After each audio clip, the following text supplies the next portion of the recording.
जय श्री कृष्ण। राधे राधे। राधे सत्संग में सत्संग का रसपान करते सभी आत्मीयजनों, श्री वल्लभ की प्रेरणा से प्रेरित होकर राधे सत्संग में आज एक सुंदर प्रसंग देखे कि जिसमें सूरदास जी ने श्रृंगार दर्शन किया और जैसा देखा दर्शन में वैसा ही कीर्तन बनाया। तो इसके बारे में देखें, लेकिन इससे पूर्व अगर आपने राधे सत्संग चैनल को सब्सक्राइब न किया हो तो सब्सक्राइब कर लेना, जिससे आपको हर सत्संग की जानकारी मिल सके। प्रियजनों, हम देखें सूरदास जी का श्रृंगार दर्शन का एक सुंदर प्रसंग कि श्री कृष्ण को जिस प्रकार का श्रृंगार धारण कराया जाता था, बाह्य दृष्टिहीन होने के उपरांत भी भक्ति के पर्याय ऐसे श्री सूरदास जी श्री ठाकुर जी के श्रृंगार का ज्यों का त्यों वर्णन उसी समय अपना पद गाते हुए कर देते थे।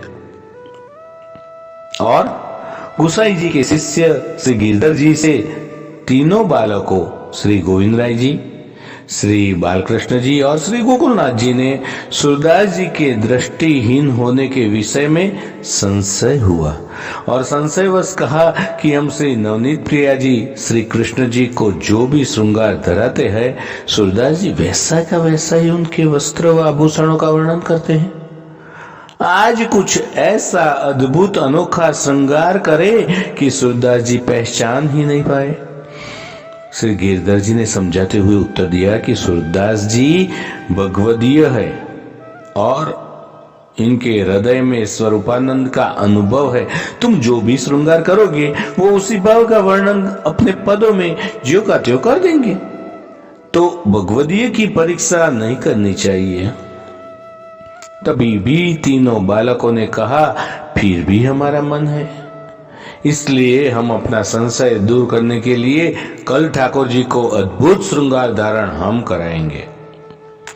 तो अगले दिन प्रातः वो तीनों बालक श्री ठाकुर जी के मंदिर में पधारे, सर्वप्रथम सेवा में नहाए, तदुपरांत श्री ठाकुर जी को जगाकर भोग धरे, मंगल भोग धरे।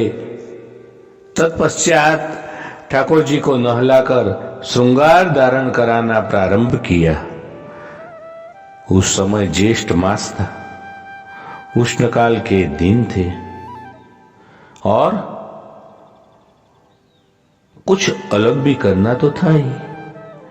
तो उन्होंने ठाकुर जी को वस्त्र धारण ही नहीं कराए।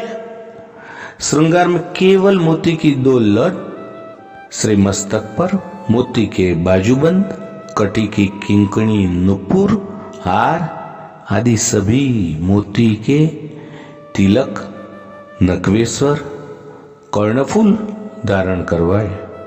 ऊपर से नीचे तक वस्त्रहीन, केवल मोतिया और आभूषणों का ही अद्भुत अनोखा श्रृंगार। श्री सूरदास जी जगमोहन में बैठे थे, अपने आराध्य श्री कृष्ण के ध्यान में मग्न होके उनके हृदय में गहन अनुभूति हुई।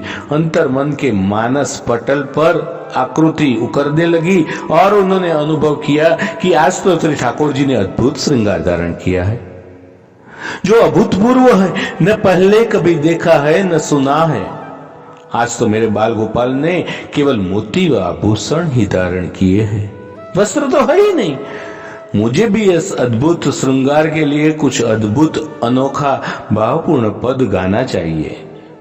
और जब श्रृंगार के दर्शन खुले, सूरदास जी को पद गायन हेतु बुलाया गया, तो अपने अंतर मन के चक्षुओं से अपने आराध्य के अद्भुत दर्शन करते हुए उन्होंने राग बिलावल में सुंदर अद्वितीय अंतर मन को स्पर्श कर लेने वाला पद गाया।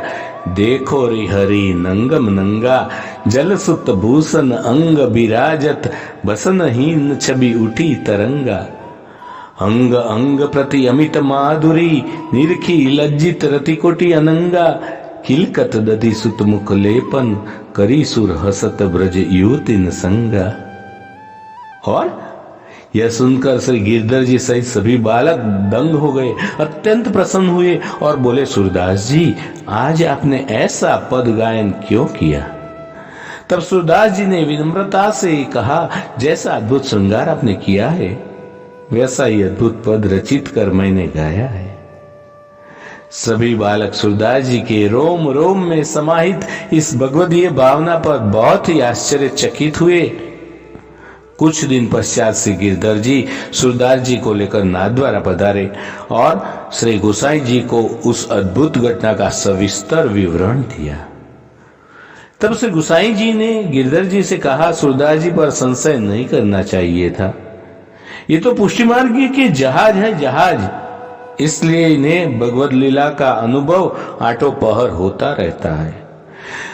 प्रियजनों, इसके साथ ही आज के सत्संग को श्री वल्लभ के चरणों में समर्पित करें। अत्रय विराम लें, फिर मिलेंगे राधे सत्संग में नए सत्संग के साथ। श्री वल्लभाधीश की जय। श्री गोसाई जी परम दयाल की जय। जय श्री कृष्ण। राधे राधे।